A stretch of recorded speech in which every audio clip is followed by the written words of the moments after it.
Hi friends, welcome back to my YouTube channel. ಇವತ್ತು crispy ಆಗಿರೋ tomato dosa ಹೇಗೆ ಮಾಡೋದು ಅಂತ ತೋರಿಸ್ತಾ ಇದ್ದೀನಿ.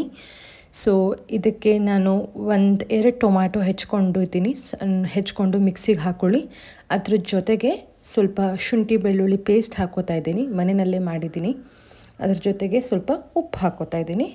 ಇದಿಷ್ಟನ್ನು ನೀವು ನೀಟಾಗಿ ಪ್ಯೂರಿ ಫಾರ್ಮಲ್ಲಿ ಸ್ವಲ್ಪ ಮಿಕ್ಸಿ ಮಾಡಿಕೊಂಡು ಪೇಸ್ಟ್ ಮಾಡ್ಕೊಳ್ಳಿ. ಸೊ ಇವಾಗ ನೋಡಿ, ಈ ಪೇಸ್ಟ್ ಏನು ಪ್ಯೂರಿ ಮಾಡ್ಕೊಂಡಿದ್ದೀನಲ್ಲ ಅದನ್ನು ಹಾಕೋತಾ ಇದ್ದೀನಿ. ಅದಕ್ಕೆ 1 ಕಪ್ಪಷ್ಟು ಅಕ್ಕಿ ಹಿಟ್ಟು ಹಾಕೋತಾ ಇದ್ದೀನಿ. ಅದ್ರ ಜೊತೆಗೆ ಒಂದು ಅರ್ಧ ಕಪ್ಪಷ್ಟು ಸೂಜಿ ರವೆ ಹಾಕೋತಾ ಇದ್ದೀನಿ. ಜೊತೆಗೆ 2 ಕಪ್ಪಷ್ಟು ನೀರು ಹಿಡಿಸುತ್ತೆ ಇದು. ಸೊ ನಾನಿಲ್ಲಿ ಫಸ್ಟಿಗೆ 1 ಕಪ್ ಹಾಕೋತಾ ಇದ್ದೀನಿ, ಆಮೇಲೆ ಇನ್ನೊಂದು ಕಪ್ ನೀರು ಹಾಕೋತಾ ಇದ್ದೀನಿ. ಸೊ ಇದನ್ನು ನೀವು ನೀಟಾಗಿ ಮಿಕ್ಸ್ ಮಾಡ್ಕೊಳ್ಳಿ. ಸೊ ಒಂಥರ ಹುಳಿಯಾಗೂ ಬರುತ್ತೆ, ಸ್ವಲ್ಪ ಸ್ವೀಟಾಗಿ ಕೂಡ ಬರುತ್ತೆ. ಇದ್ರ ಜೊತೆ ಇಂಬ್ಲಿ ಚಟ್ನಿ ಮಾಡಿಕೊಂಡು ತುಂಬ ಚೆನ್ನಾಗಿ ಬರುತ್ತೆ.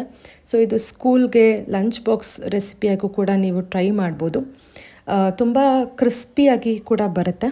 ಏನಿಲ್ಲ, ಇದೊಂದು ಸ್ವಲ್ಪ ಒಂದು 10-15 ನಿಮಿಷ ನೆನಿಬೇಕು, ರವೆ ಹಾಕಿರೋದ್ರಿಂದ ಅಷ್ಟೇ. ನೋಡಿ, ನಾನು ಹೇಳ್ದಂಗೆ 2 ಕಪ್ಪಷ್ಟು ನೀರು ಹಾಕ್ಕೊಂಡು ಈ ಕನ್ಸಿಸ್ಟೆನ್ಸಿಗೆ ಅದನ್ನು ತೊಗೊಂಡಿದ್ದೀನಿ. ಸೊ ಇದು ತುಂಬ ಗಟ್ಟಿ ಇದ್ದರೆ ನಿಮಗೆ ನೀಟಾಗಿ ಬರೋದಿಲ್ಲ. ನೀವು ರವೆ ದೋಸೆ ಕನ್ಸಿಸ್ಟೆನ್ಸಿಗೆ ಬ್ಯಾಟರ್ ರೆಡಿ ಮಾಡ್ಕೋಬೇಕು. ಸೊ ಇದನ್ನು ನೆನೆಸಾದ್ಮೇಲೆ ನೀವು ಸ್ವಲ್ಪ ಜೀರಿಗೆ, ಅದ್ರ ಜೊತೆಗೆ ನಾನು ಚಿಲ್ಲಿ ಫ್ಲೇಕ್ಸ್ ಹಾಕೋತಾ ಇದ್ದೀನಿ. ನಿಮ್ಮ ಹತ್ರ ಇಲ್ಲ ಅಂತಂದರೆ ನೀವು ಸಣ್ಣದಾಗಿ ಹಸಿಮೆಣಸಿನ್ಕಾಯಿ ಕೂಡ ಹೆಚ್ಕೊಂಡು ಹಾಕೊಬೋದು. ಸೊ ಇದ್ರ ಜೊತೆಗೆ ಒಂದು ಸ್ವಲ್ಪ ಸಣ್ಣದಾಗಿ ಹೆಚ್ಕೊಂಡಿರೋ ಈರುಳ್ಳಿ ಹಾಕೋತಾ ಇದ್ದೀನಿ. ಸೊ ಇದಿಷ್ಟು ಹಾಕ್ಕೊಂಡ್ಬಿಟ್ಟು ನೀವು ನೀಟಾಗಿ ಮಿಕ್ಸ್ ಮಾಡಿಕೊಂಡ್ರೆ ಬ್ಯಾಟರ್ ಈಸ್ ರೆಡಿ.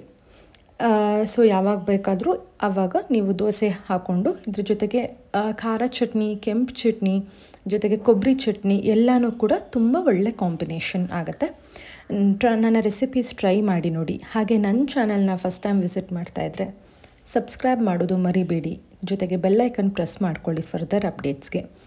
ನಿಮಗೆ ಯಾವ ಥರ ರೆಸಿಪೀಸ್ ಬೇಕು ಅನ್ನೋದನ್ನು ಕಮೆಂಟ್ ಮಾಡಿ, ನಾನು ಅದನ್ನು ಟ್ರೈ ಮಾಡಿಬಿಟ್ಟು ಅಪ್ಲೋಡ್ ಮಾಡ್ತೀನಿ. ನಿಮ್ಮ ಸಪೋರ್ಟ್ ನನಗೆ ತುಂಬ ಇಂಪಾರ್ಟೆಂಟ್ ಆಗುತ್ತೆ. ಸೊ ನೋಡಿ, ಈ ಥರ ದೋಸೆ ಹಾಕ್ಕೊಂಡಿದ್ದೀನಿ. ಇವಾಗ ತವಾದಲ್ಲಿ ಒಂದು ಸ್ವಲ್ಪ ಎಣ್ಣೆ ಹಾಕ್ಕೊಂಡ್ರೆ ಒಂದು ಸ್ವಲ್ಪ ಬೇಯೋಕ್ಕೆ ಟೈಮ್ ತೊಗೊಳುತ್ತೆ, ಬಟ್ ಈಸಿಯಾಗಿ ಇದು ಎದ್ದೇಳುತ್ತೆ ಕೂಡ. ಸೊ ನೋಡಿ, ಇದು ಇವಾಗ ನೀಟಾಗಿ ಬೆಂದಿದೆ. ನೋಡಿ ಎಷ್ಟು ಕ್ರಿಸ್ಪಿಯಾಗಿ ಬಂದಿದೆ ದೋಸೆ. ಸೊ ಇದನ್ನು ನಾನು ಕೊಬ್ಬರಿ ಚಟ್ನಿ ಜೊತೆಗೆ ಇಲ್ಲಿ ಸರ್ವ್ ಮಾಡ್ತಾಯಿದ್ದೀನಿ. ನೀವು ಕೂಡ ಈ ರೆಸಿಪಿ ಟ್ರೈ ಮಾಡಿ ಹೇಗೆ ಬಂತು ಅಂತ ಕಮೆಂಟ್ ಮಾಡೋದನ್ನು ಮರಿಬೇಡಿ. ಹಾಗೆ ನನ್ನ ಚಾನಲ್ನ ಸಬ್ಸ್ಕ್ರೈಬ್ ಮಾಡೋದು ಕೂಡ ಮರಿಬೇಡಿ. Thank you for watching.